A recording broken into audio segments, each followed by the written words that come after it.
Serikali chafu ya Kasongo, lakini nikaambia Wakenya kwa maisha kuwezi kosa plan B. Nikawapatia watermelon ambaye ndiye Kalonzo Power. Kalonzo Power.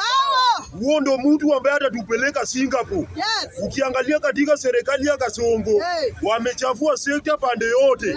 Elimu wameharibu, health wameharibu, masomo wameharibu. Na ukiangalia saki maswali masaa mbaya bwana.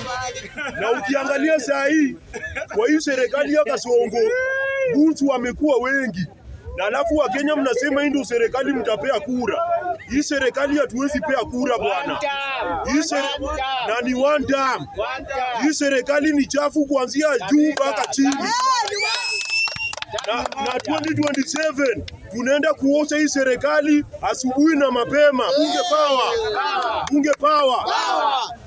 So ukiangalia, na ndio kwa maana tuko na hadi vijana wengine wa timu Linda Mwananchi wanatembea Kenya pande zote wakiuza ajenda yao.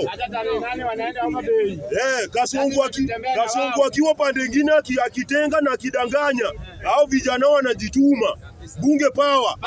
Na hivyo ndo venye pia sisi tutajituma pale kwa debe, tuchangue viongozi ambao wanafaa. Hii serikali imetufinya sana.